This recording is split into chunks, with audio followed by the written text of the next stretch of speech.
और इसलिए बिहार का भी गौरव करना, बिहार के सामर्थ्य का स्वीकार करना,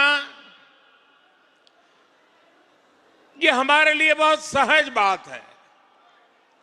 और मैं सूरत के मीडिया के लोगों को कहूंगा कि वे लोग थोड़ा रिसर्च करेंगे तो उनके अखबारों में एक चीज छपी हुई है।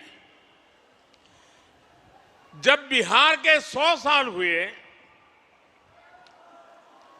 तो बिहार में तो उसका जश्न होना बहुत स्वाभाविक था, लेकिन बिहार के बाहर हमने गुजरात में बिहार के 100 साल आन बान शान के साथ मनाए थे।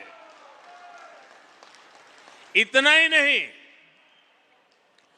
हमने बिहार के भिन्न भिन्न क्षेत्रों में जिन्होंने प्रगति की थी, जिन्होंने बिहार की विकास यात्रा में योगदान किया था, ऐसे भिन्न भिन्न क्षेत्र के 100 लोगों को सूरत में बुला करके उनका सार्वजनिक सम्मान किया था।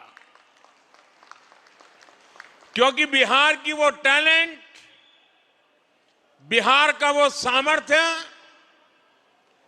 उसकी ताकत हम भली भांति पहले से जानते रहे हैं। साथियों,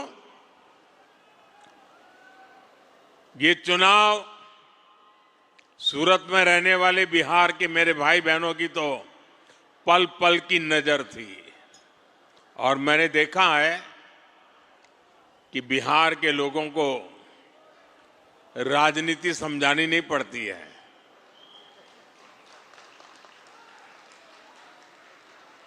वो दुनिया को राजनीति समझाने की ताकत रखते हैं।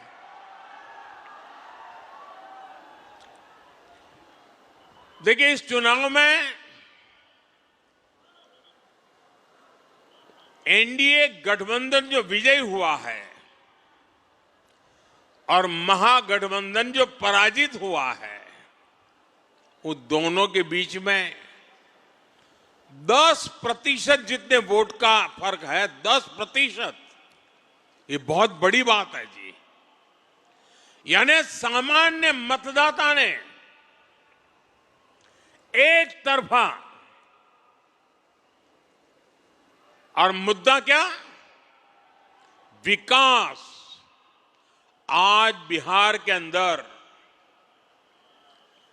विकास के प्रति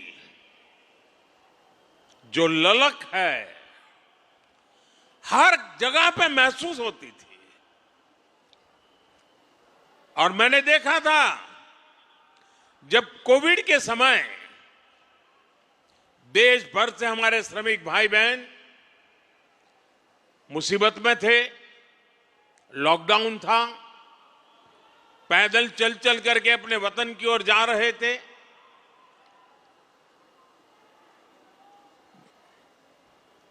ट्रेन में लोगों को ले जाना यह भी चिंता का विषय था, कहीं फैल न जाए।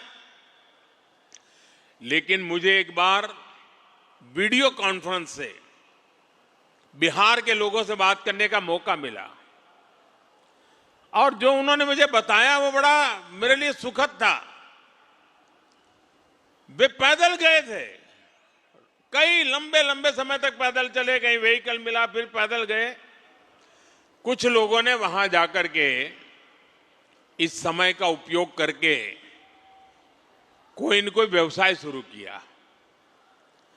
और जब मेरी उनसे वीडियो कॉन्फ्रेंस से बात हुई तो मैं हैरान था कि इतने कम समय में उन्होंने इतनी प्रगति कर दी थी।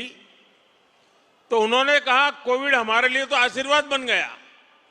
बोले अब हम तो किसी राज्य में वापस नहीं जाएंगे, हम तो यहीं रहेंगे। ये बिहार के लोगों की ताकत है। और वही बिहार आज दुनिया भर में छाया हुआ है। दुनिया में कहीं जाइए, बिहार की टैलेंट आपको नजर आएगी। और ऐसा बिहार अब विकास में नई ऊंचाई को प्राप्त करने का मिजाज दिखा रहा है। इस चुनाव में उस मिजाज के दर्शन हुए हैं। बिहार की माताएं बहनें और बिहार के नौजवान, महिला, युवा, ये एक ऐसा माय कॉम्बिनेशन बना है जिसने आने वाले अनेक दशकों की राजनीति का नींव मजबूत कर दी है दोस्तों। और जो राजनीति का भेषु लोग हैं, जो राजनीति पर विवेचना करते हैं, उनको कई महीने लगने वाले हैं बिहार के चुनाव नतीजों का क्या क्या प्रभाव होने वाला है इसका एनालिसिस करने में। और मैं साफ मानता हूं, हिंदुस्तान की राजनीति में इस चुनाव में आपने देखा होगा, पिछले 2 साल से बिहार में ये जमानती नेता जो जमानत पर घूम रहे हैं, वे बिहार में जा करके जातिवाद का भाषण देते रहते थे। और उनसे जितनी ताकत थी उन्होंने जातिवाद का जहर फैलाने की थी। और पुराने जमाने से उनको लगता था शायद इससे उनका खेल हो जाएगा। बिहार के इस चुनाव ने जातिवाद के उस जहर को पूरी तरह नकार दिया है। ये देश के लिए बहुत ही उज्जवल संकेत है।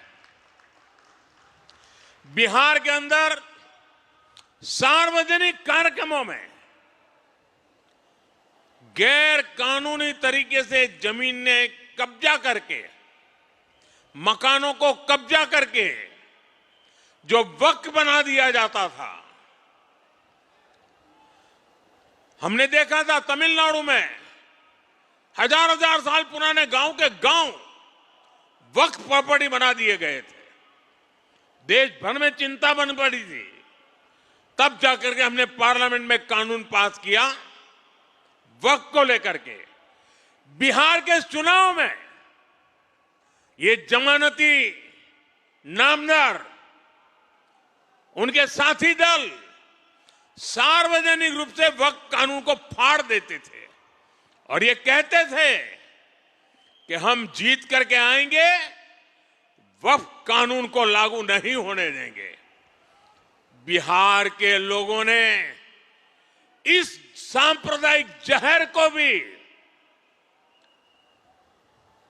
विकास की राह पर चलते हुए पूरी तरह नकार दिया है।